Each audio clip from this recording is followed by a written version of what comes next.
Now let us try to understand about the concentration of these solutions. Based on the quantities of solute and solvent, we can tell whether a solution is concentrated solution or dilute solution. Concentrated solution, dilute solution. What are these terms? In a solution, if the quantity of solute is relatively large, then it is called as concentrated solution. On the other hand, if the quantity of solute is relatively small, such a solution is called as dilute solution. For example, let us consider salt solution. Take a glass of water, add 1 spoon of salt into it and dissolve. Take another glass of water, add 10 spoonful of salt into it. Now, first one is a dilute solution because the quantity of salt is less compared to that of second glass of water. The second glass of water, to which we have added 10 spoonful of salt, is a concentrated solution. Why? Because the solute is present to a greater extent when we compare it to the first glass of water. Basically, these terms, that is concentrated or diluted solution, gives us an idea about the composition of the components present in a solution in terms of concentration of the solution. If I tell the solution is concentrated or dilute, I am not telling about the exact quantity of components present in it, isn't it? For example, if I tell many students secured 90 plus marks in the examination, can you make out what is the number? No, right? You can't tell. You will be confused. Similar thing with respect to the concentration of solutions. Qualitatively, concentration of solution is told in terms of concentrated or diluted solution. Instead of telling that many students secured 90 plus marks in examination, if I tell 500 students secured 90 plus marks, there won't be any confusion, isn't it? So this is quantitative description. So this quantitative description avoids a lot of confusion. So quantitative description of concentrations gives us a better understanding about the concentration of components in the solution. There are several ways by which we can describe concentration of the solution qualitatively. They are mass percentage, volume percentage, mass by volume percentage, parts per million, mole fraction, molarity and molality. We shall discuss all these one by one. Mass percentage.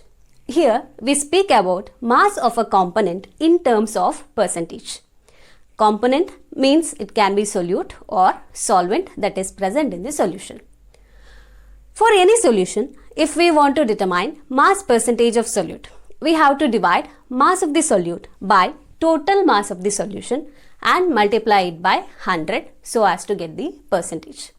If we want to determine the mass percentage of solvent, you can calculate it by mass percentage of the solvent is equal to mass of the solvent divided by total mass of the solution into 100. Mass percentage is represented by W by W. The W here represents mass. For example, if I tell 10% solution of glucose in water, how do we know now this is the mass percentage? So we write 10% W by W glucose in water. This means that we dissolve 10 gram of glucose in 90 gram of water to make the solution of 100 gram.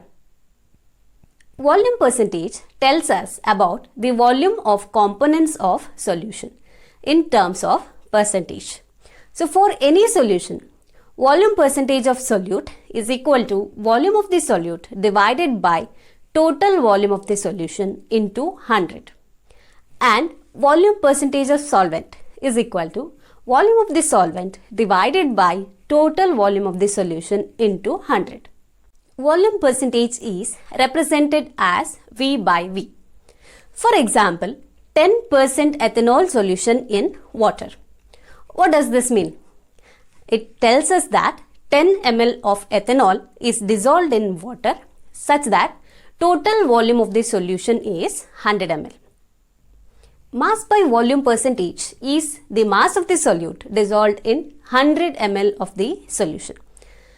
Mass by volume is represented as W by V. For example, if I tell 1% W by V glucose solution in water, it means that 1 gram of glucose is dissolved in water to give 100 ml of the solution. This measurement is commonly used in medicine as well as in case of pharmacy. When a solute is present in trace quantity or in minute quantities, we represent concentration in parts per million.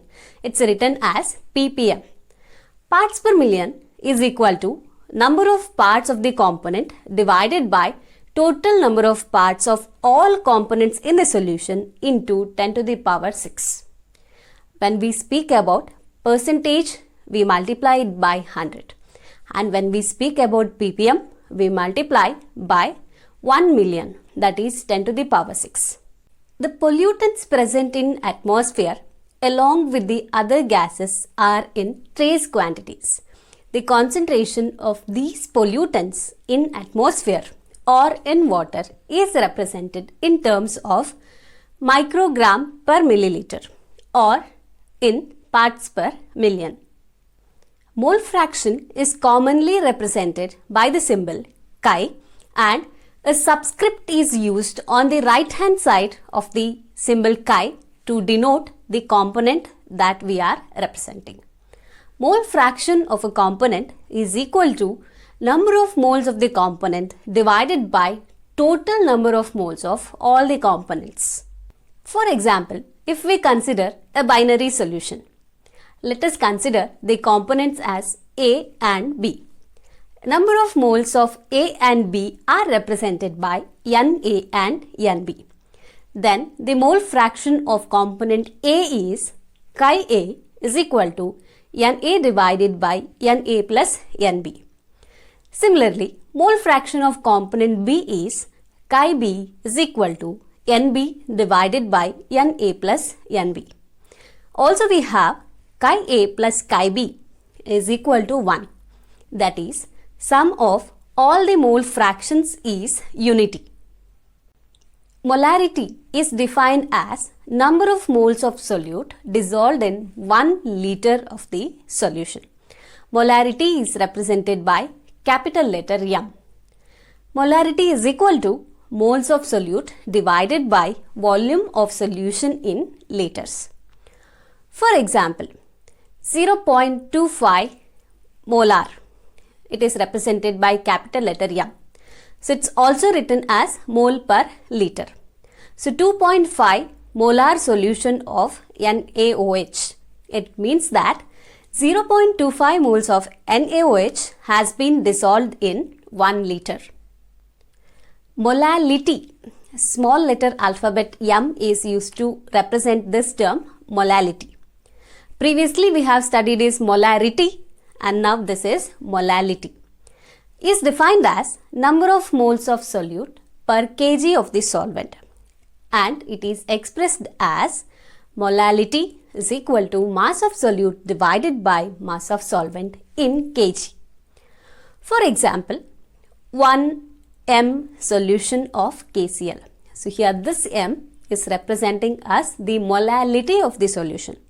It can also be written as mole per kg. It means that 1 mole of KCl is dissolved in 1 kg of water. There is a difference between molarity and molality, right? What is the difference? We have R in molarity and L in molality, isn't it?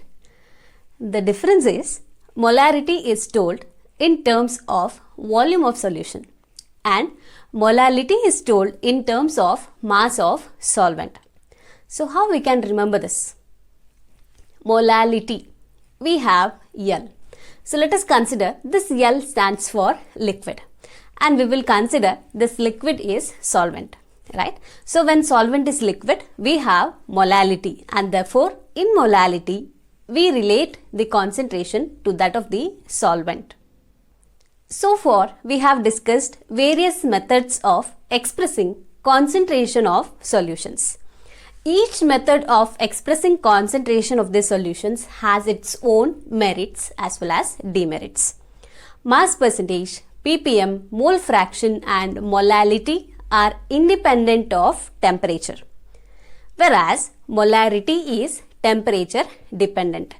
This is because volume depends on temperature and mass percentage, mole fraction, molality are expressed in terms of masses, and therefore this mass is independent of temperature, and that's why mass percentage, ppm and molality are independent of temperature. So when we perform any experiment, which concentration that we should be choosing to express the concentration of components? So we have to choose concentrations in such a way that depending on the experimental conditions. When we perform an experiment which is not affected by temperature, we can express concentrations in molarity. And when the experimental values or the experiment itself is depending on temperature, we can express concentrations in terms of molality, mass percentage or in terms of ppm.